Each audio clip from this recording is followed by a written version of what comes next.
बिहार के मुख्यमंत्री नीतीश कुमार ने अपना आशियाना बदल दिया है। जी हां, एक अन्य मार्ग से वो अब 7 सर्कुलर रोड के बंगले में शिफ्ट हो गए हैं। लेकिन इस पर नीतीश कुमार के जो विरोधी हैं वो लगातार अलग अलग तरह के कयास लगा रहे हैं। चिराग पासवान ने यहां तक कह दिया है कि नीतीश कुमार का बंगला खाली करना ये दर्शाता है कि नीतीश कुमार कुछ न कुछ बड़ा कदम उठाने वाले हैं। बता दें कि चिराग पासवान ने कहा है कि नीतीश कुमार का ये पुराना इतिहास रहा है कि किस तरह से अचानक से भाजपा को दिया हुआ डिनर कैंसिल कर देते हैं और 2017 में रातों रात अपने काफिले के साथ राजभवन जाकर के इस्तीफा देते हैं और उसी रात दूसरे दल के साथ जाकर के सरकार बना लेते हैं और सुबह में शपथ भी ले लेते हैं। तो नीतीश कुमार का ये पुराना इतिहास रहा है।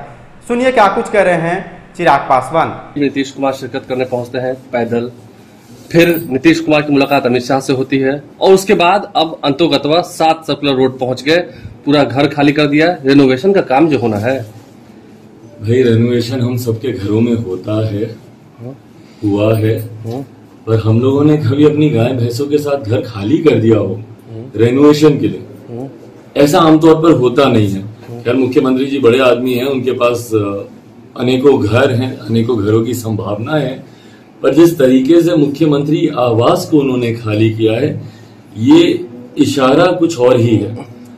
इतनी सरल ये तस्वीर नहीं है जितनी सरल दिखती है या दिखाई जाती है। एक लंबे समय के बाद जिस तरीके से पैदल, और राजनीति में पता नहीं क्यों पर मैं पैदल घर चलकर जाने के महत्व को मैं ज्यादा शायद इसलिए समझता हूं क्योंकि एक समय था जब सोनिया जी भी पैदल चलकर हमारे घर पर आई थी, पिताजी से उस वक्त मुलाकात हुई थी और 2004 में यूपीए अलायंस की शुरुआत हुई थी, तो इसलिए शायद पैदल चलकर आना मेरे लिए ज्यादा मायने रखता है। बट बहरहाल जिस तरीके से मुख्यमंत्री नीतीश कुमार जी पैदल चलकर आए, अगले दिन सुबह अमित शाह जी के पटना आने का कार्यक्रम था, तो ये तमाम बातें संजोग तो नहीं हो सकती हैं और ये तमाम बातें जैसा मैंने कहा कि इतनी सरल हो भी नहीं सकती जितनी सरल इनको दिखाया जा रहा है। यकीनन एनडीए में सब कुछ ठीक तो नहीं है। लगता है कि नीतीश कुमार को लेकर जो पहले आप दावे करते आए हैं कि इनका मन नहीं लग रहा है, ये जो कह सके विचारधारा बदल रही है, कुछ वैसी ही प्रतीत होती दिख रही है। देखिए विचारधारा बदल रही है। आप देखिए किसी के भविष्य को अगर आप देखना चाहें, खासतौर पर अगर एक नेता के, तो उसके इतिहास से आपको पता चल जाता है। इतिहास में अनेकों ऐसी तस्वीरें आपको दिखेंगी जब रातों रात अलायंसेज उनके आगे पीछे हुए हैं और ये रातों रात हुए हैं। मतलब ऐसा नहीं था, मतलब अभी तक एनडीए के साथ थे, एकदम से प्रधानमंत्री जी का नाम, नरेंद्र मोदी जी का नाम आता है प्रधानमंत्री पद की दावेदारी के लिए, तुरंत रातों रात डिनर कैंसिल कर दिया जाता है। फिर वो तस्वीरें भी 2017 की हम लोगों ने देखी जब किसी को जानकारी नहीं थी। भाई हम लोग पॉलिटिक्स में थे तब भी हम लोग को जानकारी नहीं थी, सीधा उनका काफिला जा रहा है भैया राजभवन और इस्तीफा देके, और अगले दिन सुबह लोगों के उठने से पहले पुनः शपथ लेकर इस तरफ आ भी गए एनडीए में। तो जिस तरीके से रातों रात ये काम करने के लिए इनकी कार्यशैली रही है इतिहास में भी, तो अगर आने वाले समय में, और देखिए इस बात को तो मैं मान के चलता ही हूँ, इस बात को मैंने हमेशा कहा है कि मुख्यमंत्री जी कभी ईमानदारी से एनडीए गठबंधन का हिस्सा रहे या भाजपा के साथ वो चले, ये संभव ही नहीं है। निरंतरता में जिनकी विचारधाराओं में इतना विरोधाभास रहा है, पेगासस की बात हो, आपकी जातीय जनगणना की बात हो, जनसंख्या नियंत्रण कानून की बात हो, आप विशेष राज्य का दर्जा मांगते रहते हैं। भैया आपको नहीं पता भाजपा की उस पर क्या नीति है। तो तमाम चीजों पर जब इतना विरोधाभास और खुल कर समय समय पर, और ये पटकथा मुझे नहीं लगता कि आज से लिखी जा रही है, लंबे समय से लिखी जा रही है। पूरे विपक्ष को एक साथ लेकर गए थे ये प्रधानमंत्री जी से मिलने जातीय जनगणना को लेकर, वहां से साफ इनको मना कर दिया गया।